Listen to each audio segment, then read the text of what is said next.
Ryan Tibbens, welcome to Competencies Without a Classroom.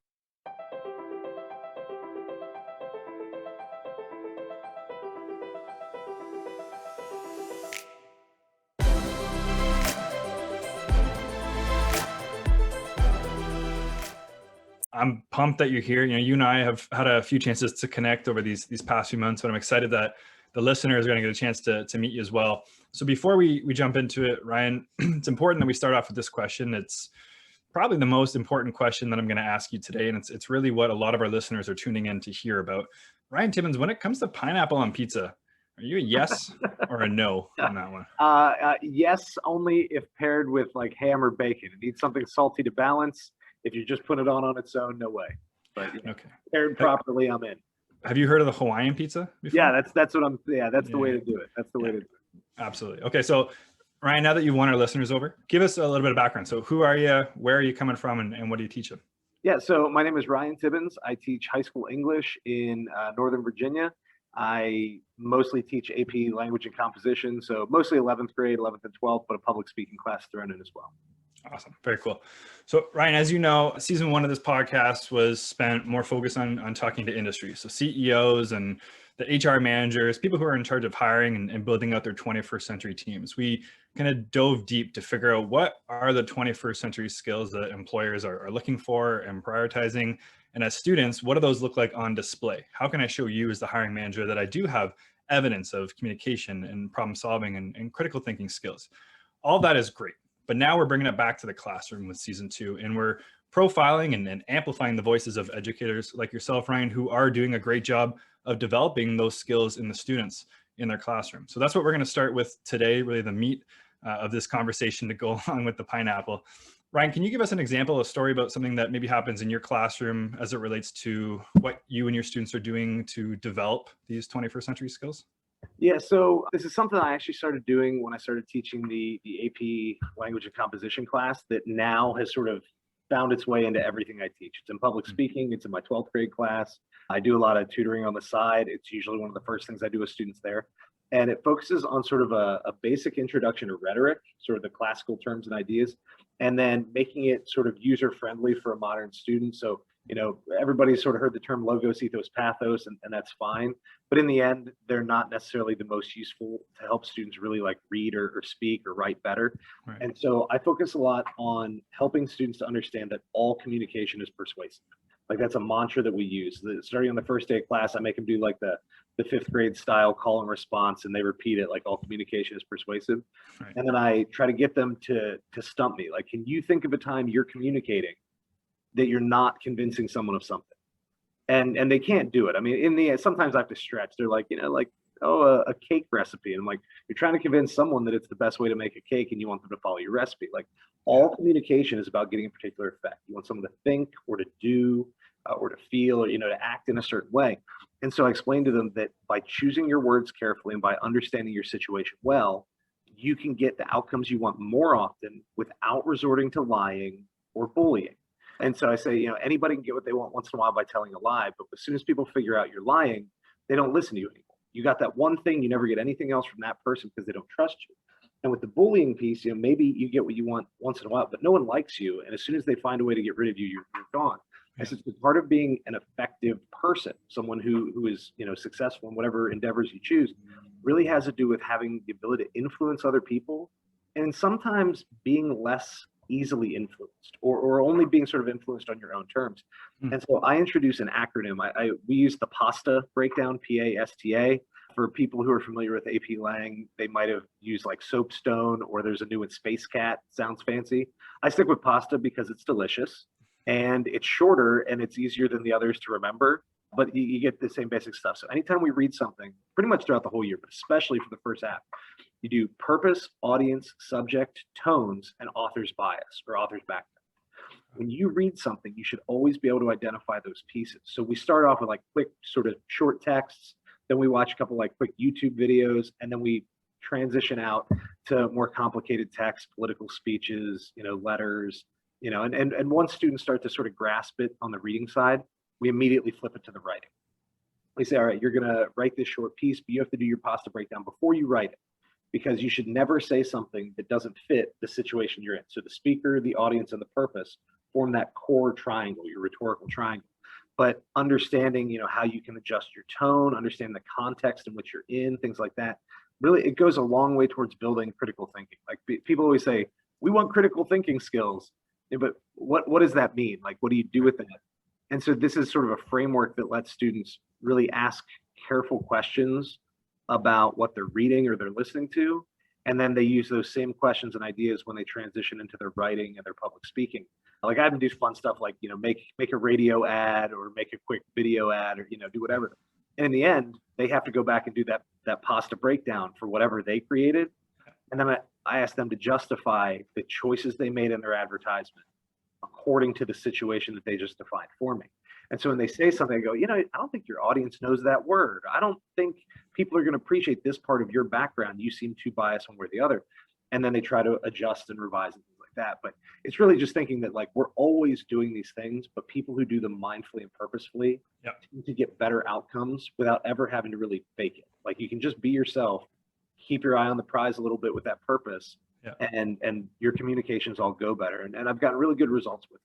Yeah, that is so amazing to hear, Ryan. One of the skills that has come up a number of times in season 1 from these industry professionals was this idea of copywriting, as it's usually referred to in industry. So it's using certain words for persuasion purposes, and it's cool that you talk about that, because oftentimes when you say influence and persuasion, it can have a negative context. But the way that they frame copywriting is it's just being intentional, like you said, about the words you choose, because certain words, for good or for bad in our psychology and our subconscious, have certain trigger effects, and certain words are going to allow you to get your point across or to have that person take action on your point more so than in other words. So if you're intentional about it, and if you have a system like you just talked about pasta, it's going to be a lot more easy for the student, for the adult, anyone who's using that method, something I'm going to probably borrow and steal from you now, to be more effective in not just their communication, but also in what they are reading and what they are taking in on the critical thinking side of things. So thank you. Well, and a big part of that, like when people say,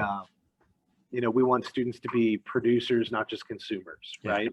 One of the first things you need to do is help them to consume better, right? Because like it's hard to have really high quality outputs if good things aren't going in. And so when they start to see how other people sort of manipulate a situation, and that's another one of those sort of words of the negative connotation, but I tell them, like, you're always manipulating these things. When you walk down the hall in school and you say hi to someone you walk by, you don't stop and have a conversation. If you walk by and say, hey, what's up? And you don't stop, you didn't really ask a question. Why did you say that? They're like, why? Because you want to acknowledge the person. You want to seem friendly. You seem like a person who cares, even if you didn't stop to hear a full answer. Like, we do all of these things that are in very small ways sort of manipulative of the situation that we're in.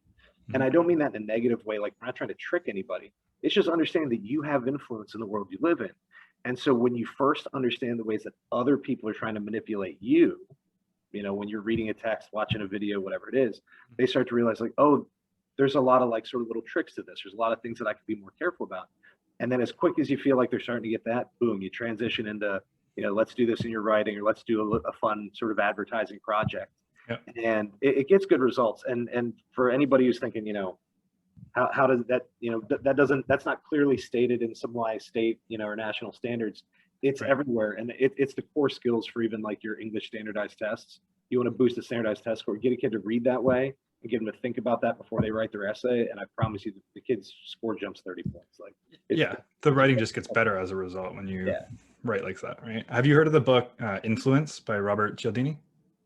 I haven't, but I'm going to write it down. Yeah, right. I'll send you a link afterwards. I think that one is going to open your mind up. It's a very, very popular book. It was written probably in the 80s, but is still one of the more popular kind of marketing books. There's, I want to say 7, maybe 6, but 7 core tenets. And, one of them is as simple as reciprocity. These are things that are just baked into our psychology. And for good or for bad, just the way our brain works, if I give you something, you're more likely to want to repay that favor for me, right? So the March of Dimes thing, right? They send you there's the dime in the mail.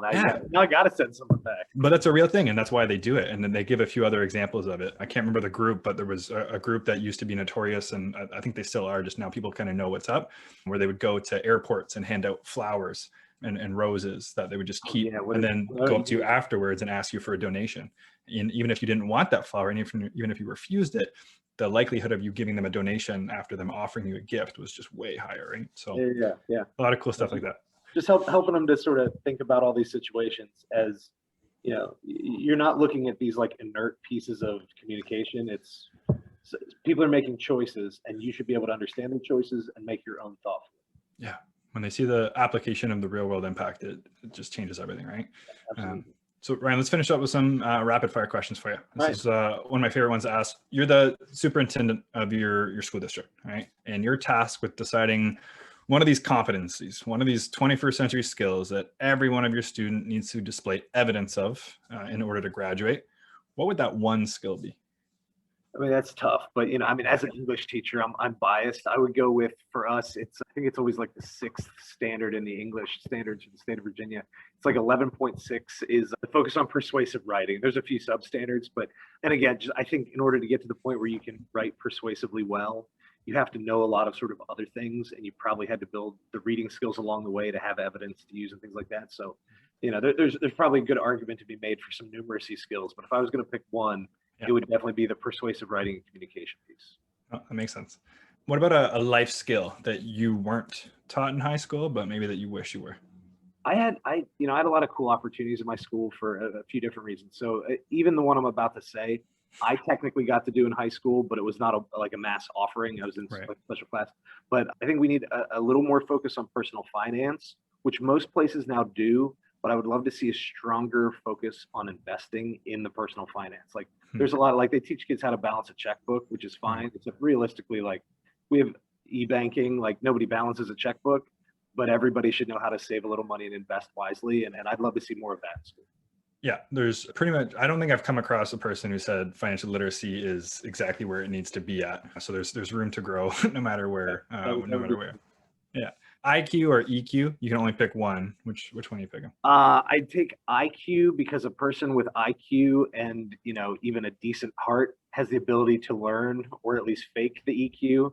Person with EQ, you're good, you get along with others, but there are certain things you might just never be able to learn to do. So I would take the IQ on the belief that EQ might come along with it over time. Yeah, I see what you're doing. Okay, that's fair. Ryan, do you have a favorite class in high school growing up? Yeah, it was, English was big, but also biology. Okay. Took a ton of biology classes. Awesome.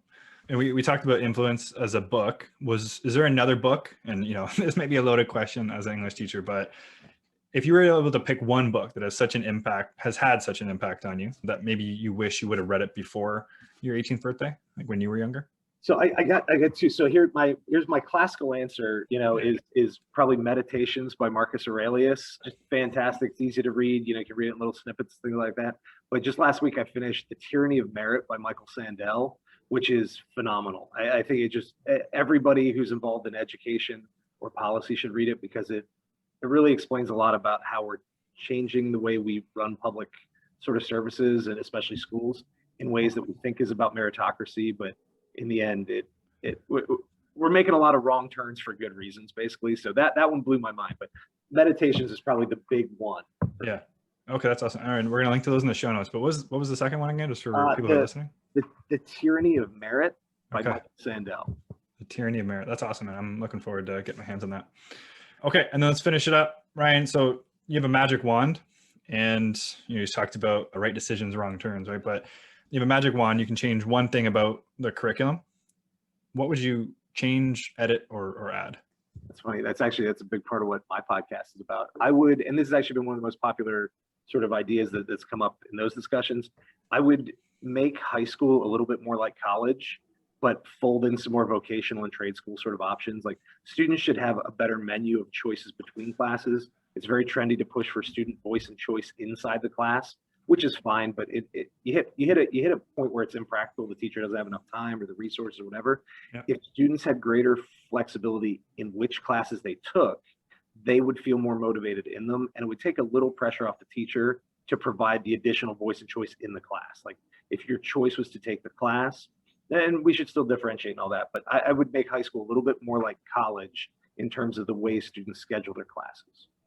Yeah, that's super interesting. And with the technological changes that COVID has forced upon us, it may end up being more like that, where students just have a bit more options that are outside of their traditional school or district, right? So, and I love the piece about the vocational thing that when I reflect on this question myself, sometimes I come up with a different answer each time, but it's making co-op or experiential work placement kind of mandatory for every student, like at least once a year, that kind of thing. So they get you know what, if I could schedule someone else's summer, not that I would really be comfortable doing it, but I firmly believe that every person should spend at least 3 months of their life doing manual labor, and you would just have a better appreciation for hard work. Maybe the sum of, either the job you're gonna end up doing or the people who end up helping you later in your life. Like that would be mandatory for me. You got to do some physical work at some point. I love that. It's a little bit of empathy training and you're getting paid for it. So you mentioned your podcast, Ryan. Where can people go to learn a bit more about you? Yeah, great. So I run the ClassCast podcast, which is just sort of a discussion about how to improve education in the big sense. We sort of do philosophy, policy, and pedagogy. So it's a little bit of everything. You can find it at classcastpodcast.com. It streams on all major services. I'm also on Twitter at ClassCastPod and on Facebook and Instagram at ClassCastPodcast. Awesome. Well, Ryan, I really appreciate the time. I know our listeners do too. So thanks, man, and have a good one. Yeah, thanks for having me.